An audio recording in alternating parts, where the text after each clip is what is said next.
오늘 말씀의 제목을 여러분 따라서 복창합니다. 주를 위하여. 우리가 저기 세상에서 건배하시는 분들은 뭐 위하여 말을 많이 하잖아요. 위하여. 참 좋은 말이에요. 보면 참 좋은 말인데 뭐를 위해서 건배를 하는가? 우리는 누구를 위하여 사는가? 누구를 위하여 우리는 일을 해야 하는가? 오늘은 주를 위하여. 여러분 오른손 들고 주를 위하여. 네, 주를 위하여. 우리는 뭐 술잔 먹지만도 이렇게 오른손 들고 하늘을 경배하면서 주를 위하여 인생을 살겠습니다. 우리 그렇게 소원한 사람들이에요. 그게 성도입니다. 주를 위하여 살겠다고 소원한 사람이 성도예요. 장편 소설에 누구를 위하여 종은 울리냐라는 어니스트 헤밍웨이의 작품이 있습니다. 1930년대쯤에 이 작품을 썼는데 이 작품으로 노벨 문학상을 받았죠. 그래서 헤밍웨이의 명작이 있죠, 여러분. 노인과 바다. 또 이렇게 누구를 위하여 종은 울리냐. 이 작품은 영화도 만들어졌어요. 장편 소설인데 영화도 만들어졌고.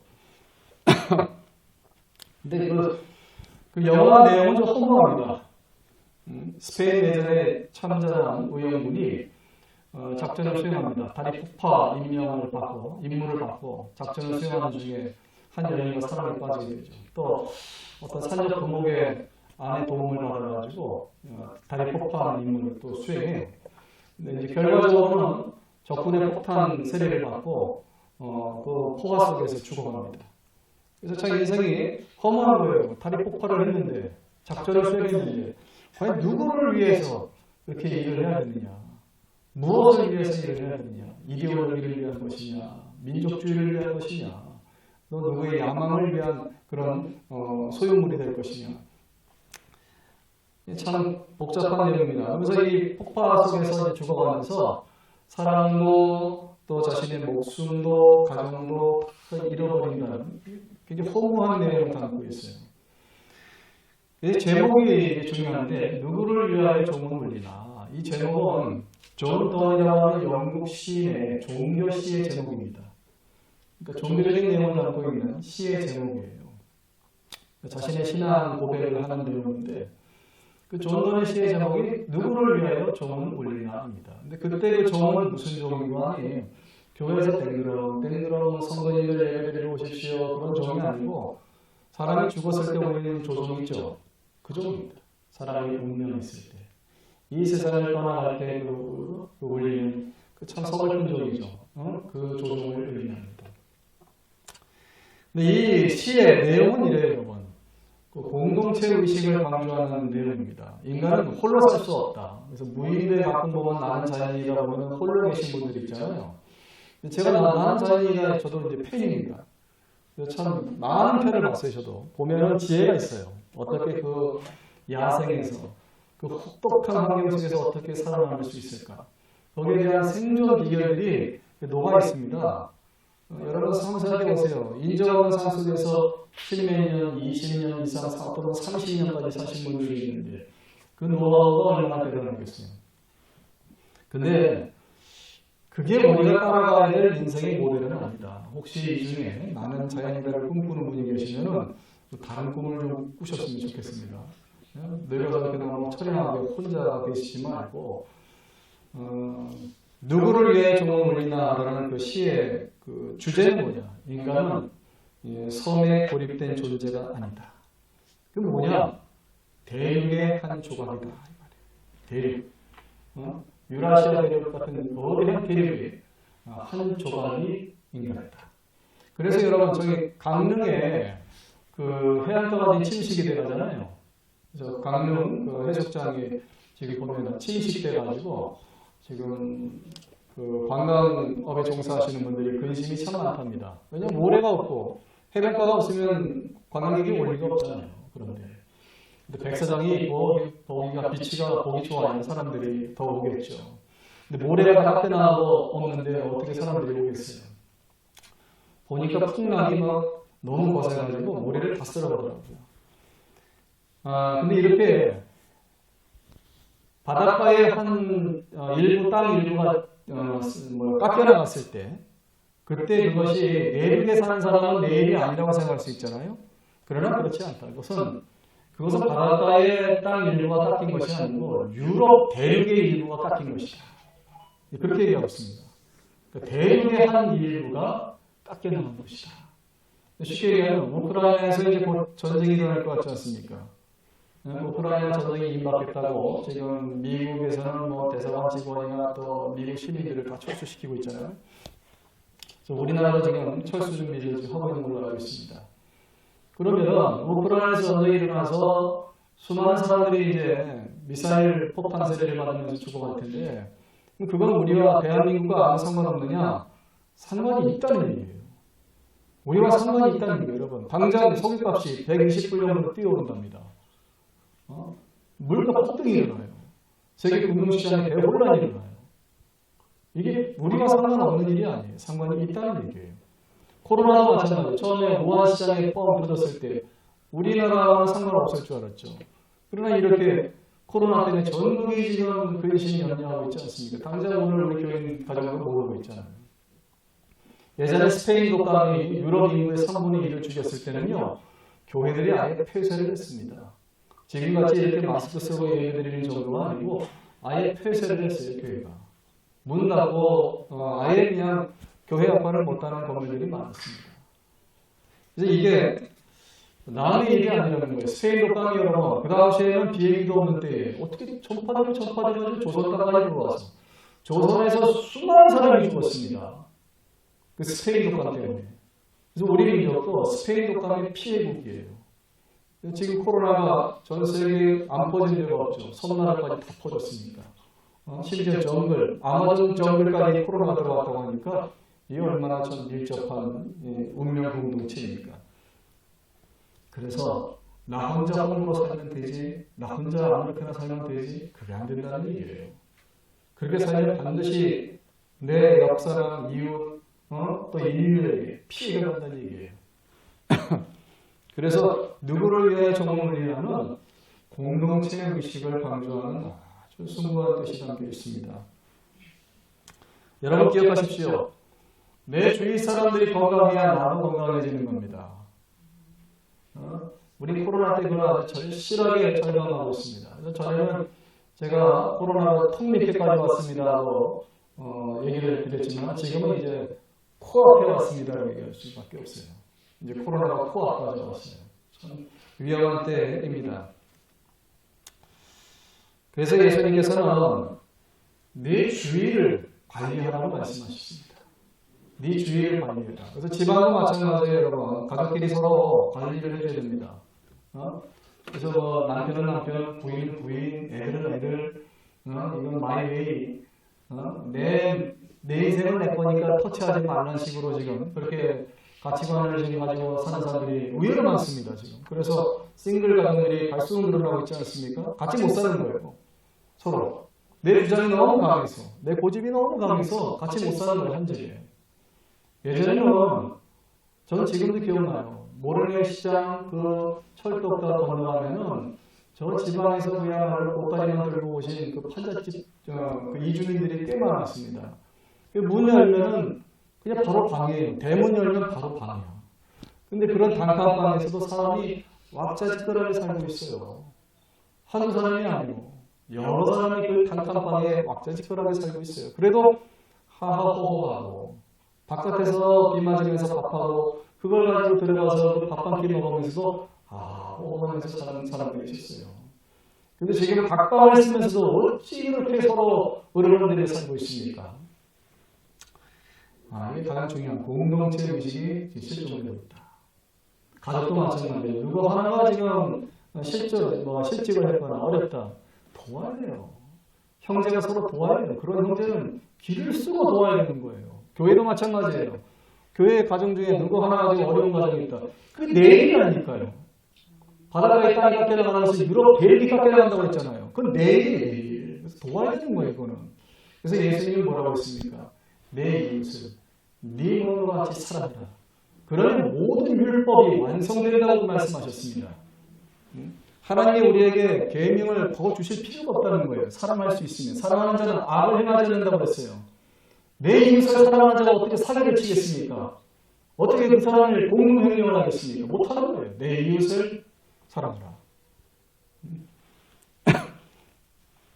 본문 말씀에 심오한 뜻이 있죠. 오늘 로마서 14장 6절에서 9절까지 말씀에 보면은 특별히 7절 말씀에 더 알다라고 모를 말씀이 있습니다. 누구든지 자기를 위하여 사는 자가 없다 그랬습니다. 여러분 이 말씀에 동의하십니까? 동의하시는 분 있으세요? 이게 무슨 말씀이에요 도대체? 우리가 직장 다니는 게 누구를 위해서 직장 다니는 거예요? 여러분이 직장 다니는 게 누구를 위해서 직장 다니는 거예요? 옆집 사람을 위해서? 대통령을 위해서? 누구를 위해서? 종을 위해서? 여러분 직장에서 사업장에서 일하시는 게 누구를 위해? 나를 위해서 하는 거 아니었어요 여러분?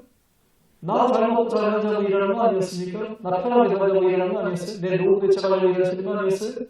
근데 성경은 이렇게 얘기합니다. 누구든지 자기를 위해서 사는 자가 없다. 우리가 태어날 때도 나를 위해서 태어난 사람은 없습니다. 나를 위해서 목적을 가지고 태어난 사람이 어디 있어요? 아무도 없어요. 근데 살아가면서 착각하는 거예요. 나를 위해서 사는 줄 알고.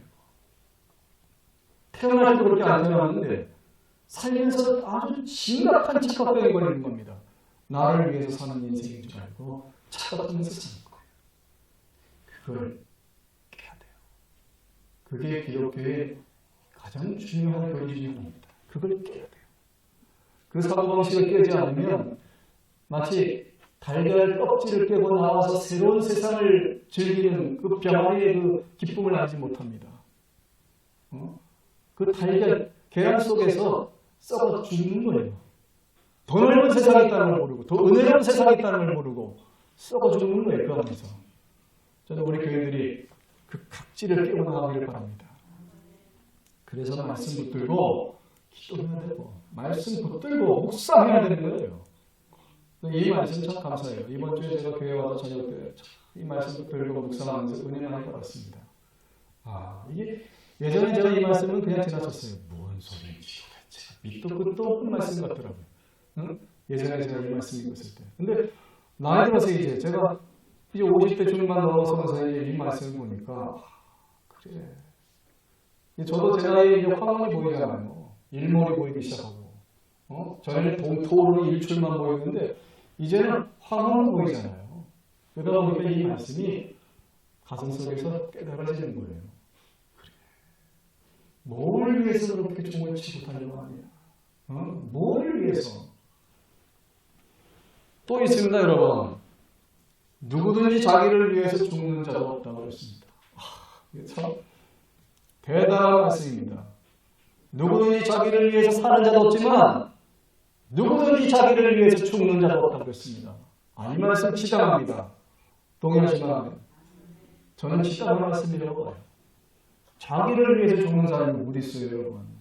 제가 103세 되신 어느 어르신을 손잡고 소원이 있으세요? 더 사는 게 소원이라고 했는데 103세 된 어르신도 더 사는 게 소원이라고 했는데 자기를 위해 죽겠다는 사람이 어디 있습니까? 제가 지금도 가슴 아픈 그 사연을 하나 마음속에 품고 있어요. 우리 친척 중에 참 가난한 친척이 있었습니다. 왜 이렇게 가난을 모면하는지 지금 생각하면 고집은 세가지고 하나님을 안 믿어. 우리 교회 창립 예배 때는 오셨어요. 근데 하나님을 안 믿어요. 안 믿어지나 봐요. 저는 그걸 알아요. 그 심정 알아요. 제가 초등학교 2학년 때 저를 지도하던 학원 선생님이 승원아 선생님 다니는 교회 좀 가자. 참 좋으신 선생님이었어요. 그거 보면 저를 전도하려고. 근데 교회를 갔는데 도저히 이게 공동체 의식이 안 생기는 거예요. 도대체 십자가도 치밀 일감이 없고 교회 건물도 이렇게 친숙하지가 않고 더우면 목사의 말씀은 이게 뭔 소리인지 도대체 이게 들리질 않는 거예요. 3차원 얘기를 해도 안 들리는데 4차원 얘기를 하는 게 들리겠어요. 그때 실패했죠. 초등학교 6학년 때인가 그때는 또 교회를 또 갔어요. 왜 그러냐면 여름 성경학교 나온 가방을 준대. 목적이 있으니까 간 거예요. 목적이 있으니까. 저를 비웃지 마십시오. 여러분 어떻게 오셨습니까? 그래서 초등학교 그다음에 가방을 안 줘. 응? 하루가 지나도 안 주고 이틀도 지나도 안 주고. 그럼 결론은 뭐야? 여름 선생님이 일주일 내내 참석을 해야 뒤에 가서 준다는 얘기예요. 그래서 제가 이틀째 다니고는 안 나왔어요. 아니 정말 치사해서 안 받는다고 안 나왔어요. 그래서 그때 또 실패한 거예요. 교회 다니는 거. 언제 성공했냐? 저희 집이 망했을 때. 망해가지고 외할머니 집에 들어갔을 때. 뭐 나는 비참한지 몰랐어요. 부모님 비참했겠죠. 뭐. 나는 그때 중학생이니까 뭘 알아요? 삼촌 이모들과 같이 사니까 좋아가지고 그냥 하하고 그랬지. 근데 그때 부모님을 표정을 보니까 죽게 생겼더라고요. 그래서 자식들 입장에 교회를 같이 안 나가면 안 되겠더라고요. 집 분위기가 그랬어요. 그냥. 엄마는 그냥 진짜 세상 낙이 없는 사람 표정이더라고요. 다크서클이 쫙 드리워져가지고. 그래서 따라나갔어요. 따라나갔는데 교회는 이제 가서 예배를 드릴 정도가 됐어요. 근데 귀에 안 들어요. 도대체 설교 말씀이 귀에 안 들어요. 목사님이 1시간 내내 설교하시는데 뭔 소리지 도대체 귀에 안 들어요. 그 설교. 그 구멍이, 귓구멍이 언제 뚫렸냐? 눈구멍이 언제 뚫렸냐? 고2 겨울방학 때 어머님이 쓰러지셨을 때 그제서야 뚫렸습니다. 완악한 종입니다. 내가 이 정도로 완악할 수 있는가? 돌덩이처럼 완악한 사람인가? 그래서 내가 교회 와서 쉽사리 못 믿는 분들 가슴으로 이해합니다. 그렇지. 예수 믿는 게 기적 같은 일인데 저분이 어떻게 해야 주님을 영접할 수 있을까? 우리 집처럼 참 그렇게 기가 막히게 믿어서는 안 되는데 정말 연애하듯이 쉽게 좀 믿을 수는 없을까? 저는 그 기도를 하고 있습니다. 여러분, 연애하고 결혼하잖아요. 그 믿어서 결혼하는 거 아니겠습니까? 강제로 때려서 저 키르기스탄처럼 막 납치해가지고 집에 가둬놓고 굶기고 때리고 그래서 결혼하는 게 아니잖아요. 그래서 한 사람 자살했더라고요. 키르기스탄 여인이. 그냥 납치해가지고 그날 결혼 분들이 그래요. 납치해가서 산골로 내려가서 집에 가두고 그냥 결혼하겠다고 결심할 때까지 안 풀어주는 거예요. 그렇게 해서 결혼하면 되겠네 말이에요. 연애를 서로 사랑하고 서로 고백하고 서로 신뢰하고 그렇게 해서 한 가정을 이뤄야 대면회로할 수 있는 힘이 나오지 않겠어요? 근데 예수님을 내가 믿을 때 강제적으로 되겠냐 말이에요. 근데 저희처럼 그렇게 참 피름을 흘리면서 주님 영접하지 않기를 바랍니다. 앞으로 여러분과 제가 전도하는 사람은 주님과 참 아름다운 연애를 하면서 그렇게 신앙으로 성숙할 수 있으면 좋겠습니다. 그래서 누구든지 자기를 위해서 죽는 자가 없다라고 말씀하셨습니다. 아까 제가 제 친척에게 말씀드리려고 그랬죠. 이분이 참 가난한 분이었습니다. 너무너무 가난해서 특히 자기 며느리가 불치병이 있었어요. 불치병. 어떻게 고칠 방법이 없대요. 병원에서도. 이건 장기를 이식해야 되는데 장기 이식술도 그 당시에 없었고 너무 힘든 거예요. 그런데 설상가상이 이게 참 어려운 질환, 참 엎친 듯 엎치고 설상가상이 생겨요. 그게 뭐냐? 이 시어머니 자기 몸이 난치병이 온 거예요. 아주 심각한 질병이 왔어요. 수술을 강간해야 돼. 수술비가 엄청나요. 몇 천만 원 되는 수술비요. 근데 없는 집에서 어떻게 그걸 해요? 다 빼고 길거리 나간 적이 있어요. 자기 때문에 자식들 다 노숙자 된 일이 있습니까? 그러니까 이 어머니가 병원 입원도 다 거부하는 거예요. 병원 진료 거부, 수술 일절 꿈도 못 꾸는 거예요. 그리고 방에서 ቁ말타가 일찍 돌아가셨어요. 예전보다 더 일찍 돌아가셨어요. 왜? 삶의 의지를 완전히 놓아버린 거예요. 살기 싫다. 더 이상. 내가 애들에게 지인이 되기 싫다. 그게 엄마의 마음이죠. 그렇죠? 엄마의 마음. 나는 죽어도 자식은 살려야겠다는 엄마의 마음. 그때 제가 그 사실을 알았으면 돈을 드렸을 거예요. 술을 시켜드리면서 엄마를 했다.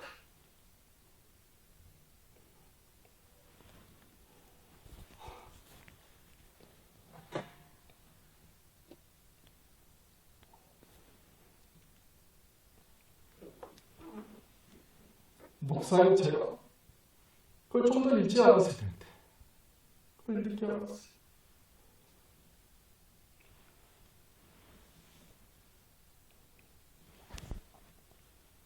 그래서 그분도 죽을 때 자기를 위해 죽은 게 아닙니다.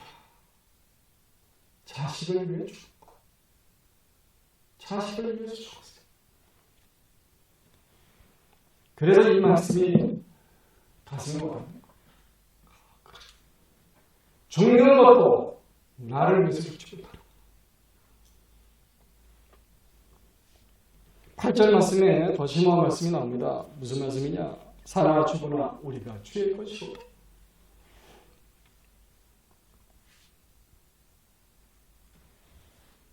이 말씀은 살아도 주를 위해서 살고 죽어도 주를 위해서 살자는 말씀입니다.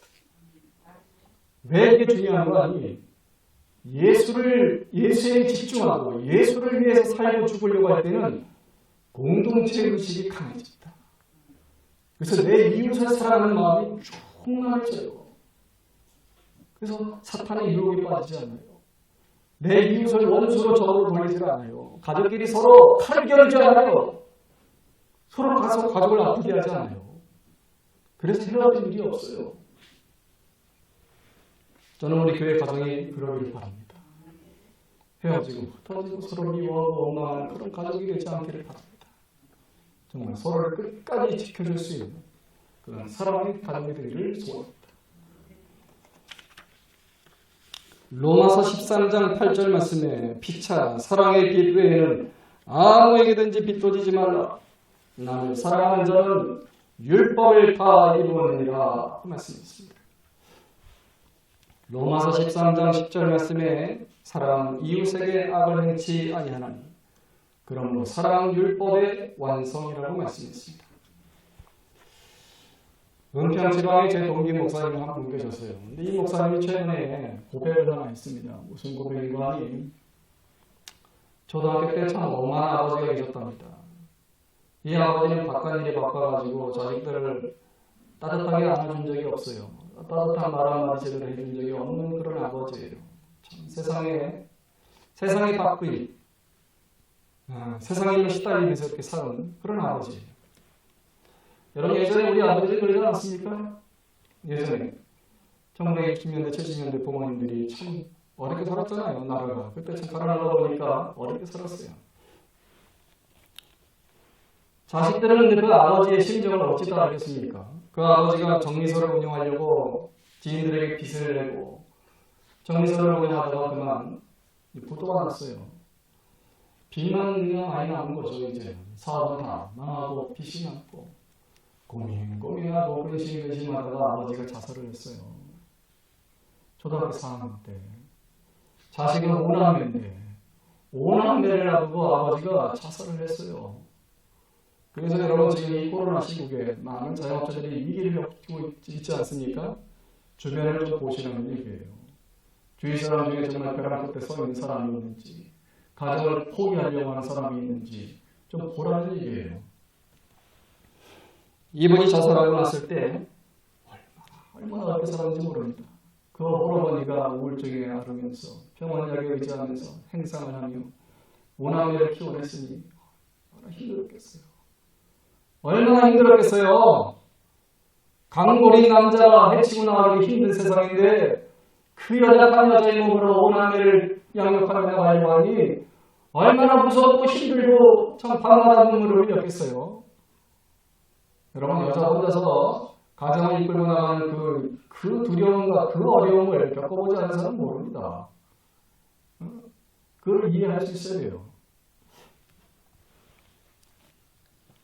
근데 이 동기 목사님은 아버지에 대한 미움이 참 컸대요. 우리 식구들이 이렇게 고생하는 건 다 아버지 탓이다. 그 아버지 때문에 우리가 이렇게 고생한다. 그러면서 아버지에 대한 미움과 원한이 사무쳤다고 합니다. 근데 고1 때 교회에서 산상부흥회를 가자고 해가지고 산상부흥회, 산에서 하는 부흥회에 따라갔어요. 그때 나무를 붙들고 기도하는데 뭐라고 기도를 가르치는 거니? 하나님 아버지, 세상에서 나를 낳아주신 하나님 아버지, 나를 위해서 나를 구원하시고자 독생자 예수 그리스도를 죽기까지 나를 사랑하신 아버지, 세상 끝날까지 나를 버리지 않으신다고 말씀하신 아버지, 나를 위해서 천국의 초소를 예비하고 먼저 가신 아버지, 그 사랑의 아버지를 가르친 거예요. 그래서 그 아버지의 소리를 초등학교 4학년부터는 입 밖에 내지도 않았다가 이제 고1 산산공회하면서 입 밖에 내는 겁니다. 처음으로 하나님. 그리고 아버지 소리가 안 나오더래요. 용기를 내서 얘기했어요. 하나님, 아버지. 얼마나 통곡했는지 몰라요. 그 자리에서. 정말 속에 있던 모든 그 우락, 울분, 이게 다 녹아지면서 통곡의 눈물이 나오더랍니다. 그래서 이제 그때부터 그 동기가 하나님을 사랑하는 마음이 생겼고 또 이제 목회자로 또 성장하게 되었죠. 근데 참 후유증이라는 게 대단하게 여러분. 사이코패스도 유전된다고 하잖아요. 근데 이런 시련도 가정에 참 이게 심적으로 유전이 많이 되는 것 같아요. 목회를 하면서도 그 흔적을 다 지우지 못했어요. 목회를 하는 가운데서. 그래서 참 인생을 이렇게 보면은 참 파란만장합니다. 은평지 나와서 오랜 부목 생활을 했는데 부목 생활하는 가운데 30대에 부인이 암이 걸려가지고 사모님이 내가 알기로는 한 6, 7, 8년 그렇게 투병하신 걸로 알고 있어요. 얼마나 힘들었겠습니까? 옆에서 그 모든 병수발을 다 들면서 목회를 했으니 얼마나 힘들었겠어요. 3남매를 그 어린애들을 데리고 키우면서 아내의 병수발을 해야 되는 극심한 고통이 있었을 거예요. 그리고 몇 년 전에 이제 담임 목사로 초빙을 받아서 갔습니다. 잘 사는 줄 알았죠. 잘 살고 있는 줄 알았어요. 그 꿈에 그리던 자기 목회지로 갔으니까. 그런데 최근 들리는 소식이 암에 걸려가지고 본인이 암에 걸렸어요. 이제는 주위 사람들이 아니고 본인이 암에 걸려가지고 매주일 설교를 못합니다. 부목사님이랑 번갈아가면서 설교를 해야 되고 설교를 했을 때도 수시로 목을 축여야만 가능하고. 여러분, 부모님은 달빛이라고 저는 봅니다. 자체 발견할 수 없지만 하나님이 그분에게 주신 그 사랑의 빛의 흔적이 있기 때문에 그 빛으로 우리에게 따스하게 비춰주는 거예요. 밤에 달빛이 있고 그거 얼마나 큰 차이인 줄 아세요? 큰 차이입니다. 달빛이라도 있으면 길을 찾아갑니다. 그래서 사이코패스도 유전적으로 왔을지라도 그 사이코패스가 반사회적인 성향으로 크지 않는 비결이 있대요. 그게 뭐냐? 부모님의 달빛이라는 거예요. 어린 시절에 부모님의 달빛을 갖고 자란 아이는 결코 사이코패스를 크지 않는데요. 유전적으로 있을지라도 그게 자라지 않는데요. 그만큼 중요한 거예요. 그러면 내 친구처럼 달빛조차 없는 사람은 어떻게 해야 됩니까, 여러분? 달빛도 없는 사람은 어떻게 돼요? 태양을 만나면 돼요. 그 태양이신 무궁한 생명의 능력을 가지고 계신 하나님, 그 하나님을 만나면 되는 거예요.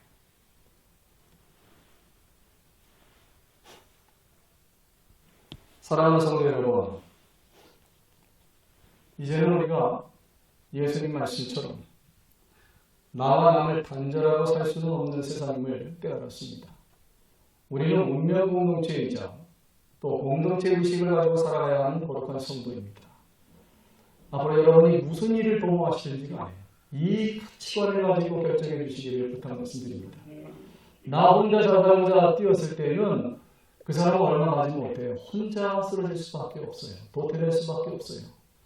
고독한 섬에 고립돼서 살아갈 수밖에 없습니다. 그건 행복한 인생이 아닙니다. 같이 더불어서 서로 동고동락하면서 어깨동무하면서 그렇게 살아가는 우리 충만한 교인들 되시기를 축원합니다.